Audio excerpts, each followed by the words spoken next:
One of the fastest ways to build trust is to borrow it. When I say that, I don't mean fake it. I mean that people naturally look to other people when they are trying to decide what they should believe. And that is called social proof. It's one of the most important principles in marketing, but I also think it's one of the most misunderstood. Most people hear the word social proof and immediately think of stuff like, I need more reviews, or testimonials, or 5-star ratings. And those are social proof, but they are not the whole story. They're just the visual part. The deeper idea is that human beings are constantly looking around to answer one question. What are people like me doing? If everyone walks into a restaurant and chooses the table by the window, the next customer is more likely to choose the table by the window. If everyone at a conference gathers around one booth, people walking by assume something interesting must be happening there. If you've ever walked past 2 restaurants, one completely empty and one with the line out the door, which one feels safer? That is social proof. Nobody told you the food was better. You simply used other people as evidence. We do this all day long. Let me give you an example. I started a photo booth business back in 2016. I had pretty great success. In fact, within a year of starting it, I was the #1 rated photo booth company in my state.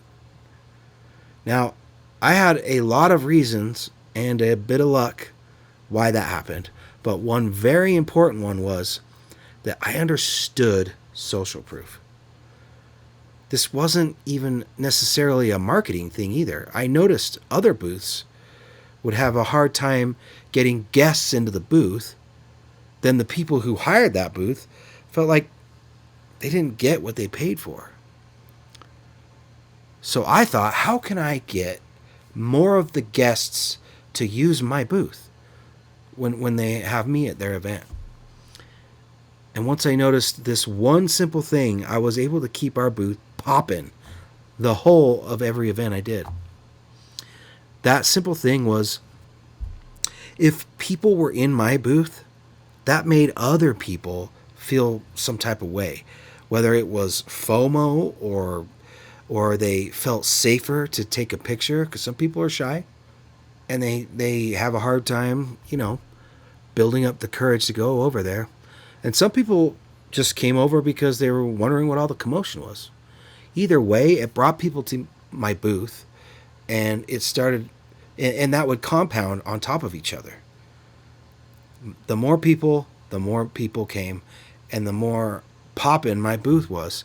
And let me tell you, when the people who hired you see the booth just as an absolute party, and then all the guests are telling the host how wonderful it was, that builds incredible value in a company, in a brand, when it comes to that kind of brand. And I did it through social proof. So basically, to sum this up, other people reduce uncertainty. And reducing uncertainty is one of marketing's biggest jobs. That's why social proof is so much bigger than reviews. It shows up everywhere. It's in testimonials, it's in case studies, it's in user-generated content, it's in bestseller labels, it's in creator collaborations, it's in seeing someone you respect using a product. Every one of those things answers the same question. Has this worked for someone else? Now, I think there's actually two kinds of social proof. One is short term, the other, long term. The short term version is the one most marketers think of. You intentionally place signals where customers are making decisions. Things like we've already talked about: reviews, customer stories, media mentions, follower counts, subscriber numbers, photos of real customers. And those things matter because they reduce uncertainty at the exact moment someone is deciding whether to trust you. There's nothing wrong with that. That's part one. In fact, you should absolutely be thinking about where social proof lives throughout all of the customer journey. But I think the more interesting version is the long-term version. The long-term version isn't something you add to your website. It's something you build. It's community. A thriving community becomes social proof for itself. Think about the brands with communities people actually want to join. Harley Davidson, CrossFit, Yeti. Apple has a huge, devout community. People don't just buy the product. They see thousands of other people identifying with that brand. That changes everything. Because customers stop asking, is this a good product? Instead, they start asking, are these my people? That is a completely different decision. And I think that's one of branding's biggest responsibilities.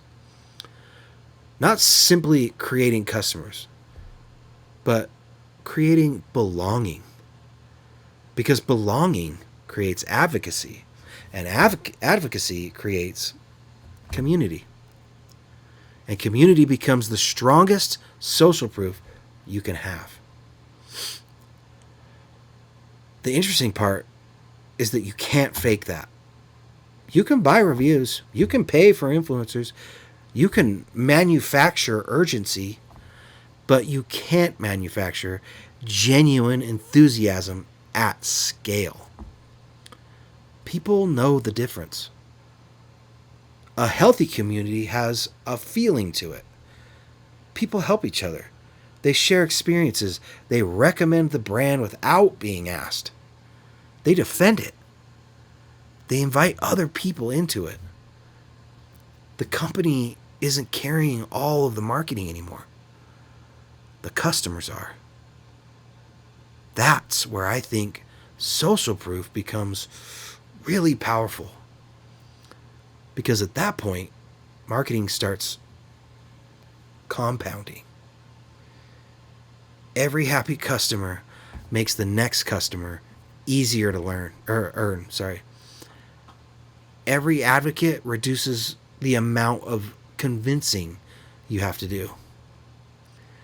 Every shared experience lowers the perceived risk for someone else. That's borrowed trust, like I said in the beginning. But over time, borrowed trust becomes earned trust. I think marketers spend too much time asking, how do we get more reviews? A better question might be, what kind of experience would make someone want to talk about us? Those are very different questions. One is chasing symptoms. The other is solving the cause. Social proof isn't really about showing people that others like your brand. It's about building a brand people naturally want to talk about. Everything else is simply evidence that you're doing well. And maybe that's the bigger lesson. People don't trust your marketing because you say it's great. They trust your marketing because they see other people saying it first. And that is social proof. But underneath all of it is something even more important. It's another reminder that understanding people will always matter more than understanding marketing. And thanks for watching. I hope you've enjoyed this thought. I hope you'll be here next week. I hope you'll give me a subscribe if you haven't already. And I'll see you next week.